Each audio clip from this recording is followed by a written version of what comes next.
অপূর্ব office থেকে ফেরার পর প্রায় রোজই আমরা একটু করে ঘুরতে বেরোই।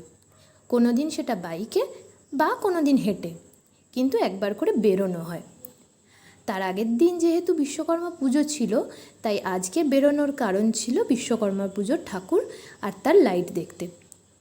রাস্তায় বেরিয়ে দেখলাম রাস্তার দুধার খুব সুন্দর করে লাইট দিয়ে সাজানো, আর দুপা অন্তর অন্তর একটা করে ছোট ছোট প্যান্ডেল, সেখানে একটা করে ঠাকুর আর কিছু লোক বসে গল্প করছে, তার সাথে মাইকে গানও বাজছে।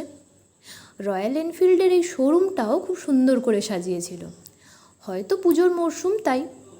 আর রাস্তায় পুজো পুজো একটা বেশ সুন্দর আমেজও তৈরি হয়ে গিয়েছে।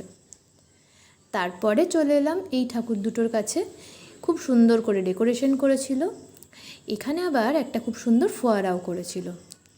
সন্ধেটা ঠাকুর দেখে কাটিয়ে বাড়ি চলে এলাম।